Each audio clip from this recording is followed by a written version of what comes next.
ballroom went silent before Emily Carter realized the silence was for her. One moment. The Chicago Heritage Charity Gala had been alive with champagne laughter, violin music, camera flashes, and million-dollar smiles the next. Every elegant head in the room turned toward the woman in the deep emerald gown standing beside the crystal staircase. Emily felt the heat first. It crawled up her neck, spread across her cheeks, and settled behind her eyes like shame trying to become tears. Grant Whitmore stood in front of her with a glass of scotch in his hand and cruelty dressed as charm on his face. "Emily," he said loudly enough for the nearest tables to hear, "I admire your confidence. Most women would know better than to wear something that tight." A few people laughed. Not loudly. That made it worse. It was the soft, rich kind of laughter people used when they wanted to hurt someone without appearing vulgar. Emily tightened her fingers around the small black clutch in her hand. She had spent 2 weeks convincing herself she belonged in this room. She had styled her hair carefully, chosen the gown because it made her feel beautiful for once, and rehearsed the names of donors and board members her firm wanted her to impress. But one sentence had stripped all of it away. Grant leaned closer, his smile sharpening. "You know what people are saying, right? That sending you to represent a luxury firm was an act of charity in itself." Emily's chest went still. The words landed harder because they were not shouted. They were polished, controlled, designed to wound without leaving fingerprints. "Grant," she whispered, "please stop." He looked her up and down, his eyes cold. "I am trying to help you. There are rooms where image matters. And this room," he paused, glancing at her body as if it offended him. "This room has standards." A woman near the champagne tower looked away. A man Emily had pitched a campaign to earlier suddenly became fascinated by his cufflinks. Nobody defended her. Nobody ever did. Emily had lived most of her life as the kind of woman people underestimated before she opened her mouth. Too soft, too round, too visible in the wrong ways and invisible in the ways that mattered. She was smart enough to save broken campaigns, patient enough to calm impossible clients, and kind enough to remember birthdays of interns no one else noticed. But in rooms like this, all they saw was her body. Grant lifted his glass in a mock toast. "To confidence," he said. "Even when it's misplaced." The laughter came again. Emily's throat tightened. She would not cry. Not here. Not in front of men like him. She turned, trying to leave with whatever dignity she could still hold together. That was when a chair scraped against the marble floor. The sound was not loud, but somehow it cut through the entire ballroom. At the far end of the room, a man rose from a private table beneath the shadow of the balcony. Emily had noticed him earlier only because everyone else had been pretending not to. Tall, broad-shouldered, dressed in a black tailored suit that looked less worn than commanded. His hair was dark, his jaw clean and severe, his eyes the kind of gray that made people lower their voices without knowing why. Luciano Moretti. Even Emily knew the name. In Chicago, it was not spoken casually. He was not simply rich. He was not simply dangerous. He was the quiet force behind shipping contracts, union elections, private banks, judges who retired early, and men who vanished before trial. Luciano Moretti did not raise his voice. He did not need to. When he stepped away from his table, 2 men near the service doors straightened at once. Another near the orchestra stopped, pretending to check his phone. The air in the ballroom changed. Grant's smile died slowly. Luciano walked toward them with calm, little patience. No hurry, no performance. Just power moving through a room that suddenly remembered how fragile it was. Emily's heart beat hard against her ribs. Luciano stopped beside her, not in front of her, not behind her, but close enough that the warmth of him reached her bare shoulder. His eyes never left Grant. "What did you say to her?" Grant swallowed. "Mr. Moretti," he said, forcing a laugh. "I didn't realize you were listening. I asked what you said." The room went colder. Grant glanced around, as if searching for allies, but the same people who had laughed now stared at the floor. "It was a joke," Grant said. Luciano tilted his head. "A joke?" "Yes, just a harmless comment." Luciano finally looked at Emily. For one suspended second, the cruelty in the room disappeared. His gaze moved over her face, not her body. He saw the tears she was fighting. He saw the tremor in her mouth. He saw the way she held herself like someone bracing for another blow. Something dark flickered behind his eyes. When he turned back to Grant, his voice was softer. That made it terrifying. She asked you to stop. Grant's face tightened. With respect, this is a private matter. No, Luciano said. It became mine the moment she had to ask twice. Emily's breath caught. Grant's knuckles whitened around his glass. Luciano stepped closer to him. You have a deal closing tonight, Don T.U. Whitmore Global acquiring the Northport development rights. $1.2 billion. Grant went pale. How do you know that? Luciano smiled without warmth. I know everything that moves through my city. Grant's eyes darted toward the donors, the cameras, the mayor's wife, near the staircase. Luciano leaned in just enough that only Grant and Emily could hear him. By midnight, that deal will be ash. Grant gave a sharp, nervous laugh. You can't do that. Luciano's gaze dropped to the Scotch glass in Grant's hand, then back to his face. You humiliated her in a room full of strangers because you thought she had no one dangerous standing behind her. His voice lowered. You were wrong. Emily's heart was beating so hard she could barely breathe. Luciano turned to her then and extended his hand, not demanding, offering. May I walk you out, Miss Carter? Emily stared at his hand. Every instinct told her not to touch him. Men like Luciano Moretti did not rescue women like her for free. They collected debts. They turned kindness into chains. They made the world rearrange itself and called it protection. But behind him, Grant looked afraid. And for the first time that night, no one was laughing. Emily placed her hand in Luciano's. His fingers closed around hers with surprising gentleness. The ballroom parted for them. No one spoke. Not until they reached the marble steps outside, where cold rain fell over Chicago in silver sheets and black subs waited at the curb like predators. Only then did Emily pull her hand away. You shouldn't have done that, she said. Luciano looked down at her. Rain touched his shoulders. His men opened an umbrella above him, but he waved it away. Why? Because I am not worth a war. His expression changed, not softness, not yet, something sharper, more dangerous. You don't get to decide what you're worth based on the opinions of small men. Emily blinked fast. I don't know you. No, Luciano said. You don't, then why do you care? For the first time, he looked away across the wet street. Past the flash of headlights. Past the city that seemed to belong to him. When he looked back, his face was unreadable again. Because I know what it looks like when a room decides someone is disposable. Before Emily could answer, one of his men approached. Boss, Whitmore's people are calling. They want to know if the port signing is still happening. Luciano's eyes stayed on Emily. Tell them no, the man nodded, and the investors. Luciano's voice did not change. Burn it all. Emily stared at him. You're serious? Yes, that deal was worth over $1 billion. Luciano stepped closer, close enough that the rain between them felt intimate. Then he should have chosen his words more carefully. Emily should have been horrified. Part of her was. Another part, the wounded part she hated. The part that had spent years swallowing insults and smiling through pain, felt something loosen inside her. Someone had finally made the room pay attention. And that terrified her more than the rain, more than the bodyguards, more than the man himself. Luciano opened the door of the nearest SUV. My driver will take you home. I can call a cab. No, then why offer? His eyes moved over her wet hair, her trembling hands. The ruined confidence she was trying to hide. Because tonight you shouldn't have to ask anyone for gentleness. Emily had no answer. So she got into the SUV, and as the door closed, she saw Luciano standing in the rain.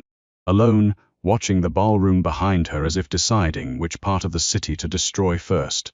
By morning, Grant Whitmore was on every financial channel in America. The Northport acquisition had collapsed overnight. 3 major investors withdrew. A federal inquiry opened into Whitmore Global's offshore accounts. Anonymous documents had been delivered to the Securities and Exchange Commission at 317, and Emily sat on the edge of her small apartment sofa in Lincoln Park. Barefoot, still wearing the silk robe she had thrown on after barely sleeping. The news anchor's voice was polished and stunned.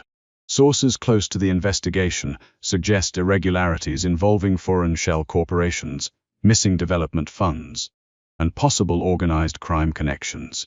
Emily turned the television off. Her hands were shaking. Luciano had not been exaggerating. He had not threatened Grant. He had erased him. A knock sounded at her door. Emily froze. Another knock. Slow, controlled, she moved carefully to the peephole. A man in a dark suit stood in the hallway holding a white garment box. "Miss Carter," he said through the door. "Mr. Moretti asked that this be delivered personally." Emily closed her eyes, of course. She opened the door only as far as the chain allowed. "I don't accept gifts from strangers." The man did not react. "He said you would say that." Emily frowned. "He also said to tell you it isn't a gift. It's an apology." "For what?" The man looked briefly uncomfortable. "For not ending the evening sooner." Emily stared at the box. Against every rational instinct, she unlatched the chain and accepted it. Inside was not jewelry, not lingerie, not something insulting disguised as luxury. It was a coat, a long, cream wool coat, soft as breath, elegant, cut for her actual body instead of against it. Beneath it lay a handwritten card. "No woman should have to walk home cold after being made to feel small." Emily touched the edge of the card. Her phone rang before she could stop herself from feeling anything. "Unknown number." She answered slowly. "Emily Carter, did the coat fit?" His voice moved through the line like smoke in a dark room. Emily's pulse jumped. "How did you get my number?" "I own the building that houses your firm's data servers." "That's not comforting." It wasn't meant to be.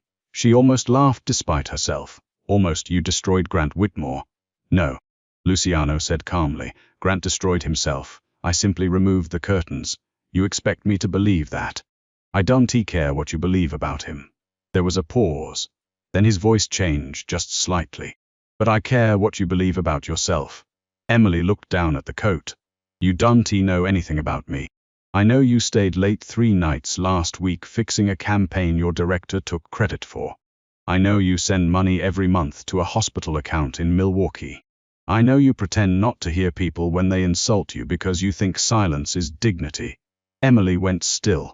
"That's surveillance. That's concern. That's insane. That depends on who's watching." "No," she whispered. "It really doesn't." Silence stretched between them. For the first time, Luciano did not answer quickly. When he did, his voice was quieter. "You're right." Emily had not expected that. "I crossed a line." "Several."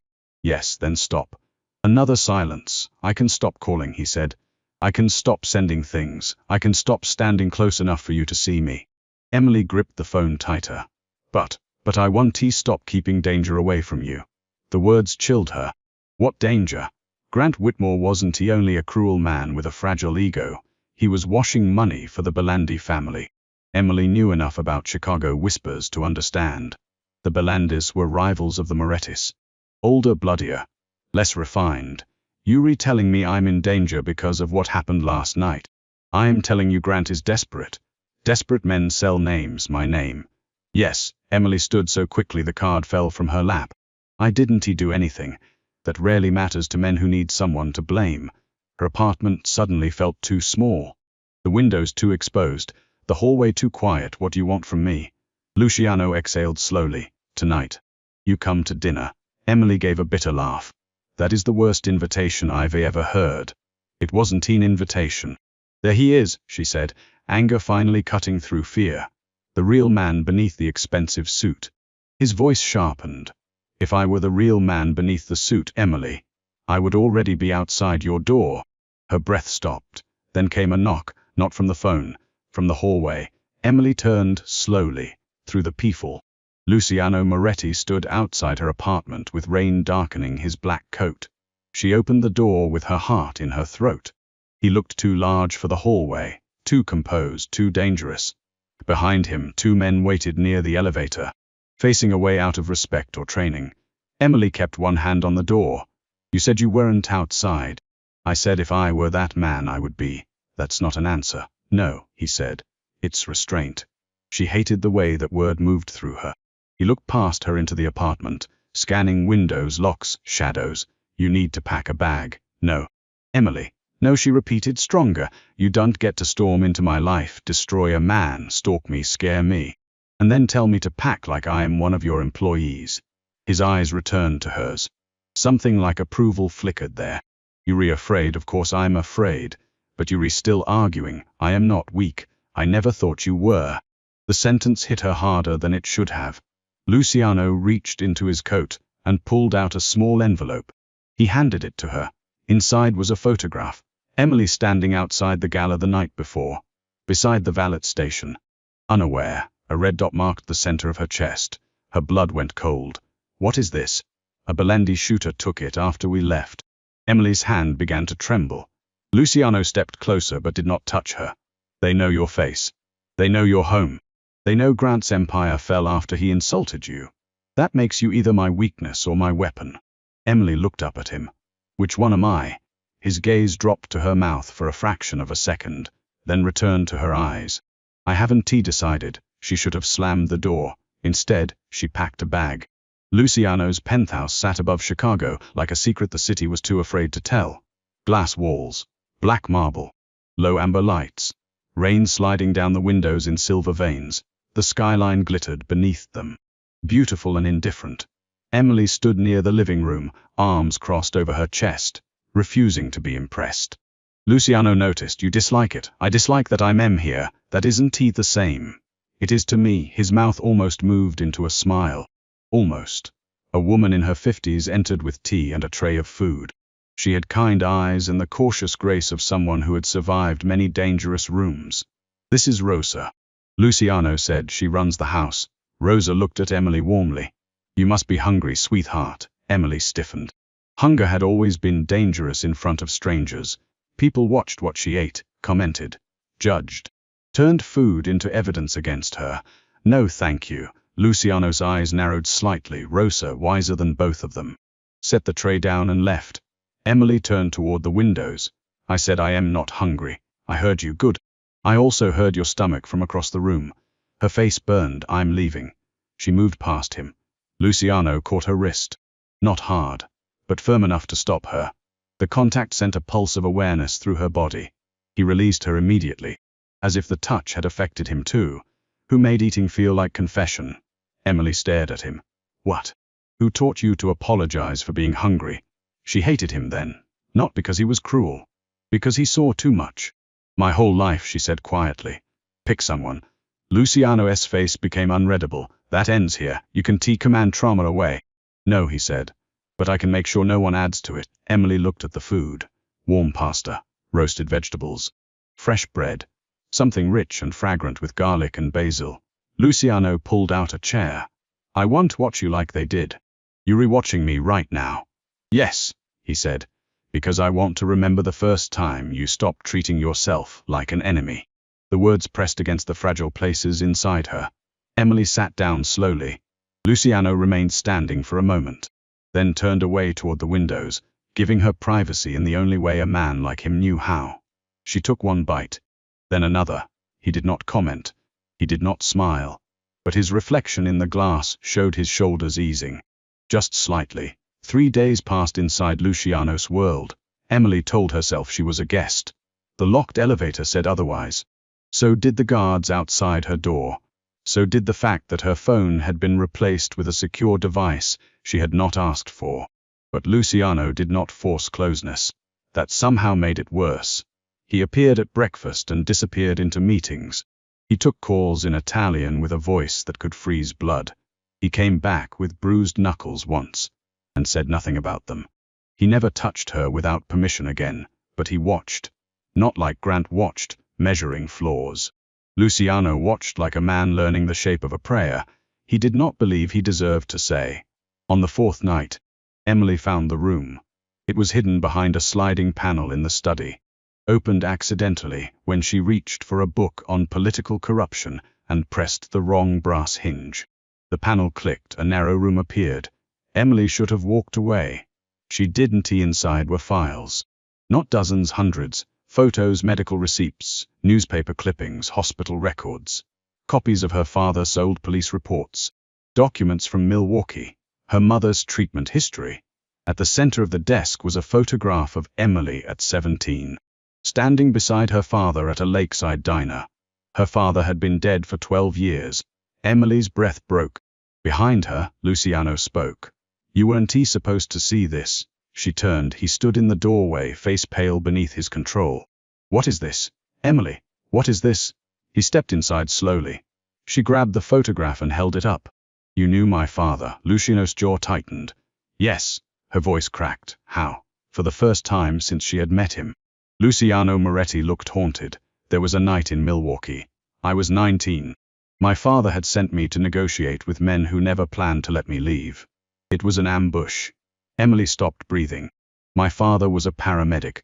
Luciano nodded. He found me in an alley behind an old church. I had 2 bullets in me and no right to be alive. He could have called the police. He could have walked away. Instead, he hid me in his ambulance and saved my life. Emily backed away. No, he knew who I was. No, he knew what helping me could cost him. Her eyes filled. My father died in a car accident.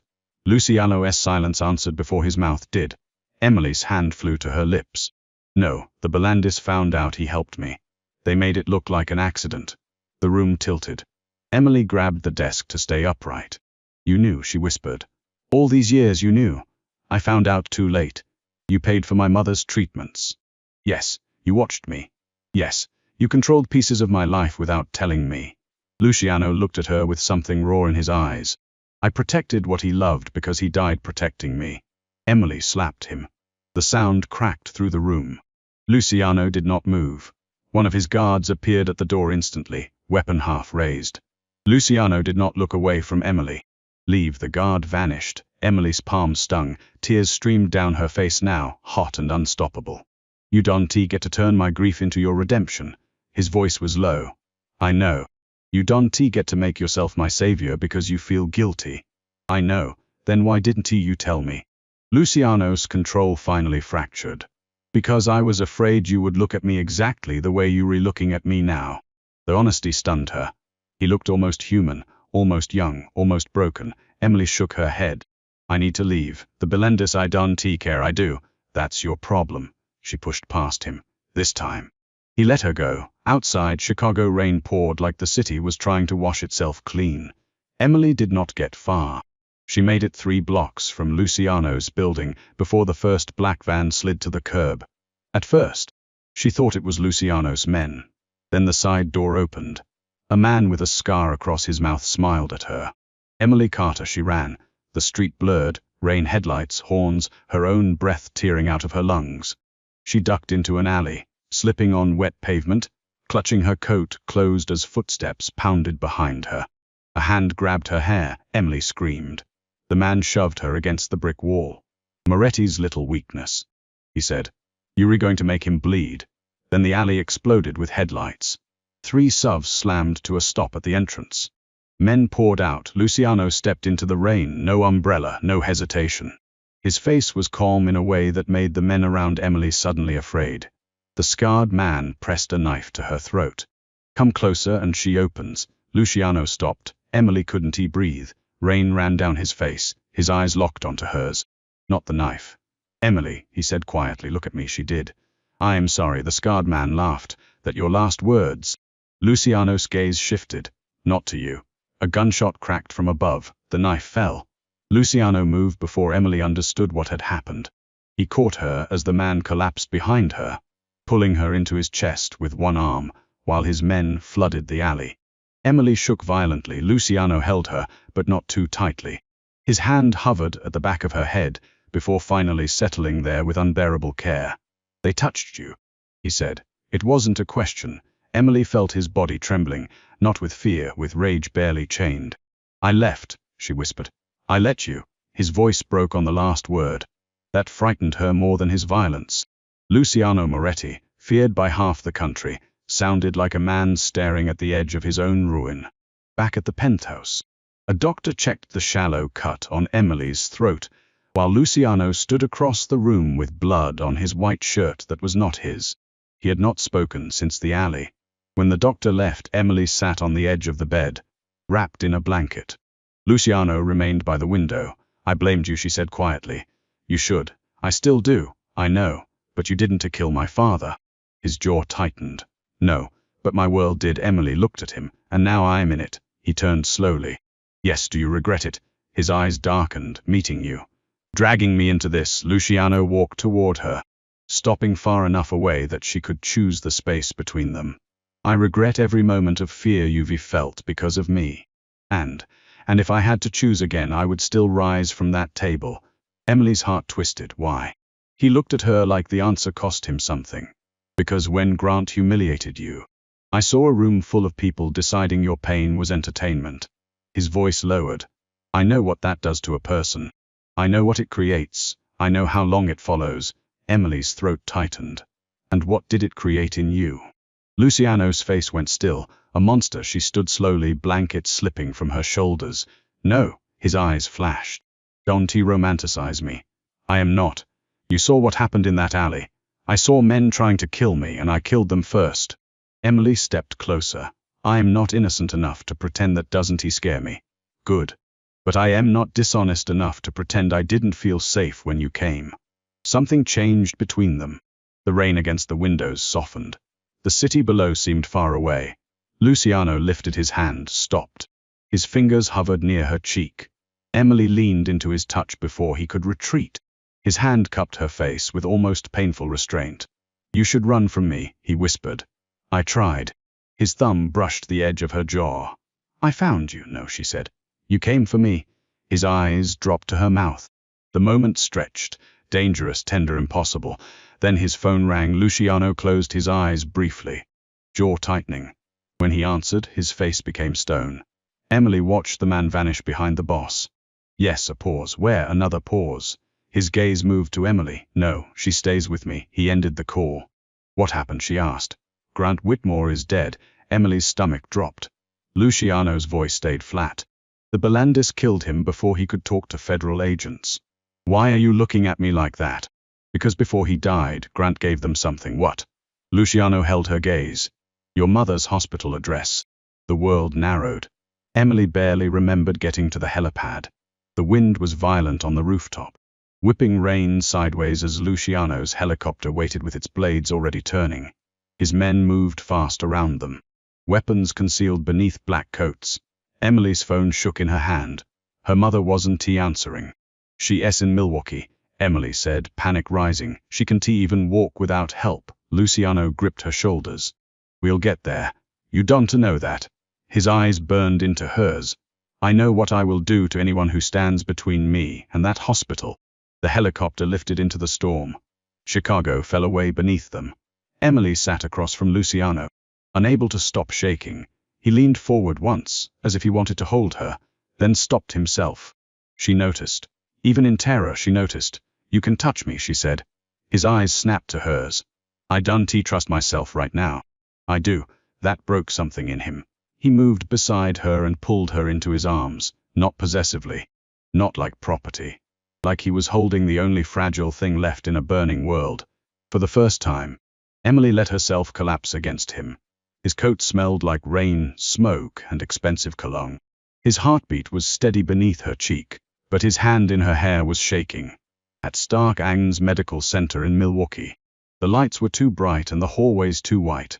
Luciano's men entered first, then Luciano, then Emily, wrapped in his coat. The nurses froze. Security guards stepped aside without being asked. Emily ran to her mother's room. Empty, her knees nearly gave out. A phone lay on the pillow. It rang once. Luciano picked it up. His face changed as he listened. Then he handed it to Emily. A man's voice spoke softly. Miss Carter, your mother is alive, for now. Emily gripped the phone. Who is this? Dante Belandi. Luciano went deathly still. Dante continued. Luciano knows me. Tell him I want the harbor ledgers, the port codes, and his signature surrendering the North Corridor by dawn. Emily looked at Luciano. And if he says no? Dante laughed quietly. Then your mother pays the debt your father created. The call ended. Emily's hand dropped. Luciano took the phone from her before it fell, for a moment. No one spoke. Then Emily turned on him. Give him what he wants. Luciano's men stiffened. Luciano's expression did not change. If I surrender the North Corridor, hundreds of people die. The Bellandis will control the docks, the unions, the judges, the trafficking routes. I don't care about your empire. I do. My mother is not a chess piece. No, he said sharply. She is not. Then save her. His voice lowered. I will. How? He did not answer fast enough. Emily understood. You are going to choose the empire. Luciano stepped closer. I am going to choose a way that keeps you both alive. You don't know how. No, the admission stunned her. His eyes were raw now. But I know I cannot lose you. Emily's anger faltered. Luciano reached into his coat and removed a small silver drive. "The harbor ledgers," he said. His second-in-command, Marco, stepped forward. "Boss, no." Luciano ignored him. "The port codes are in my head. My signature can be forced if necessary." Emily stared at him. "You would give it all up?" Luciano's smile was faint and broken. "I burned $1 billion deal because a man made you cry. Did you think my empire would matter more than your mother?" Her breath caught. Marco looked horrified. "Luciano, this is suicide." Luciano's gaze never left Emily. "No, this is debt." Emily shook her head, tears rising. "No, don't make me the reason you destroy yourself." "You aren't the reason," he said. "You re the first thing Ivy wanted to save without calculating what it gives me." The exchange was set for dawn inside an abandoned church near the frozen lakefront. Snow had started falling before sunrise, soft and ghostly over the broken stone steps. Black SUVs lined the street. Men with guns moved through fog and shadow. Emily stood beside Luciano in the nave, her heart pounding so hard it hurt. Candles flickered where saints had lost their faces to time. Dante Belandi arrived with 12 men. Emily's mother was brought in a wheelchair, pale but alive. A coat wrapped around her shoulders. "Mom," Emily cried. Her mother's eyes filled. Luciano moved slightly in front of Emily. Dante smiled. Touching, the monster brought the daughter to church. Luciano held up the silver drive. "Let her go." "Codes first," Luciano began speaking. Numbers, access phrases, roots. Each word sounded like a piece of his kingdom falling. Emily watched his men grow more tense with every second. Then Dante nodded to one of his men. Emily's mother was pushed forward. Emily ran to her, falling to her knees beside the wheelchair. Her mother touched the cut on Emily's throat. "Oh baby, I'm okay," Emily whispered, crying. "Now I'm okay." Dante held out his hand. The drive, Luciano threw it across the church floor. Dante picked it up and smiled. "Love made you stupid." Luciano's eyes were cold. No, the church doors slammed shut behind the Belandi men. From the balconies above, red laser sights appeared across Dante's chest. Luciano stepped back. "Love made me patient." Dante's smile vanished. Marco appeared from the shadows with federal tactical agents behind him. Emily stared. Luciano looked at Dante. "You were so eager to watch me surrender that you didn't ask why I chose a church with 6 exits, 3 balconies, and a basement tunnel leading under federal property." Dante reached for his gun. Luciano shot him in the shoulder before he cleared leather. Chaos erupted. Emily threw herself over her mother as gunfire shattered stained glass above them. Luciano crossed the nave through smoke and screaming.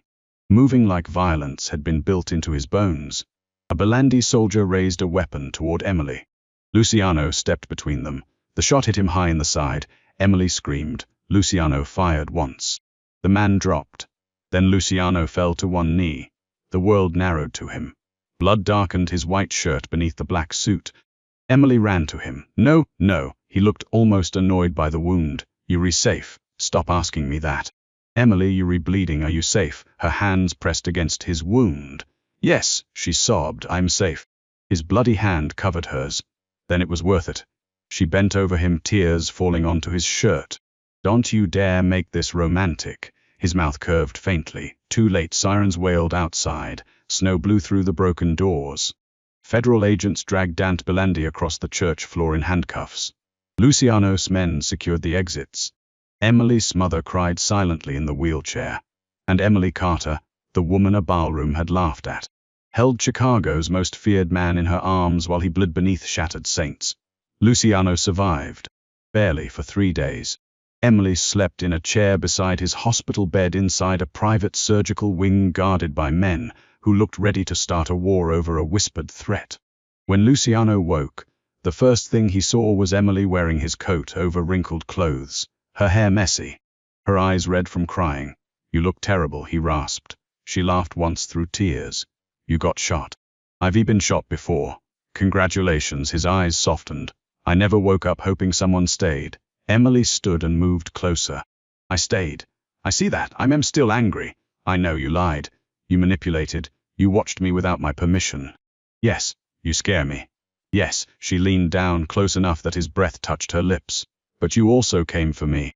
His gaze dropped to her mouth. "I will always come for you." Emily closed her eyes. "You don't get to own me." "Luciano, no, You don't get to decide my life. You don't get to protect me by turning me into a prisoner. His voice was quiet. No, she opened her eyes. But if you want to stand beside me instead of over me, his breath caught. Then maybe we can begin there. For once, Luciano Moretti had no clever answer, no command, no threat, no empire in his voice, only a man. I don't know how to love gently, he said. Emily touched his face. Then learn. 6 months later, Chicago gathered again beneath chandeliers. Another charity gala. Another sea of diamonds.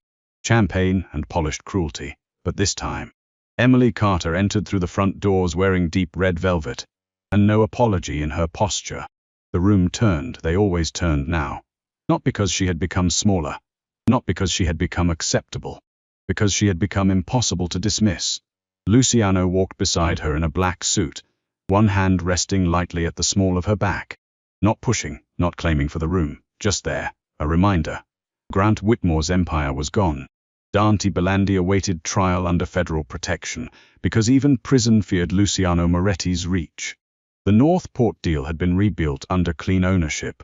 Emily's mother lived in a lake house with nurses, sunlight and peace, and Emily had started a foundation in her father's name for families destroyed by organized crime. Luciano had funded it. Emily had insisted it operate independently. He had argued. She had won, near the Champagne Tower. A woman Emily recognized from the first gala looked at her dress and whispered something behind her glass. Luciano's body went still. Emily placed her hand over his. No. He looked down at her. She laughed. I heard his eyes darkened. I can ruin her husband by breakfast. Emily smiled. I know. And I don't need every small person destroyed to know I'm worthy. Luciano studied her face. Slowly. The violence in him eased. Not gone, never gone, but leashed by something stronger. Her. A photographer called their names. Emily turned toward the camera. Luciano did not. He was looking only at her. The flash went off, for one frozen second. The whole room saw it, the feared man, the untouchable king, the monster of Chicago. Looking at a plus-size woman everyone had once dismissed like she was the only beautiful thing left in the world. Later that night, rain fell over the city again. Emily stepped onto the penthouse balcony, wrapped in Luciano's coat. He followed, quiet behind her. Below them, Chicago glittered in cold gold and silver. You burned $1 billion deal because they called me fat, she said. Luciano stood beside her. No. She looked up. No, his eyes held hers. I burned it because they thought your tears were cheap. Emily's throat tightened. Luciano reached into his pocket and took out a small black velvet box. She froze. Luciano, I know, he said. You don't belong to me. Her eyes shone. I don't. He opened the box. Inside was not the largest diamond she had ever seen. It was not vulgar. It was beautiful, dark, elegant, a vintage emerald ring surrounded by small diamonds. The color of the dress she had worn the night he first saw her break, and refused to let the world keep breaking her. I am not asking to own you, he said. I am asking to stand where I stood that night. Beside you, behind you when needed, in front of you only when bullets come. Emily laughed through tears. That is the most Mafia proposal ever spoken. His mouth curved. I am trying. She looked at the ring, then at the man, dangerous, damaged, devoted. A man who had mistaken protection for control and was learning, painfully, to love without cages. Emily held out her hand. Yes. Luciano slipped the ring onto her finger with a reverence that made her chest ache. Then he lowered himself to one knee. Not because the room was watching. There was no room, no audience, no enemies, only rain, skyline. And the woman who had become his conscience, his weakness, his war, and his peace. He pressed his forehead to her hand. Emily touched his dark hair. Far below, sirens moved through Chicago. Somewhere in the city, men still whispered Luciano Moretti's name with fear. But on that balcony, in the rain, he was only hers. And for the first time in her life, Emily Carter did not feel chosen despite her body. She felt chosen completely. The woman they had laughed at became the woman no one dared disrespect. The man who owned the city learned he could not own her heart. He had to earn it. And every night after that, when rain touched the windows of the penthouse above Chicago, Luciano Moretti still remembered the exact moment he stood from his chair and chose her, not because she needed saving, but because the world needed to learn what happened when it mistook a queen for someone disposable. The slap echoed louder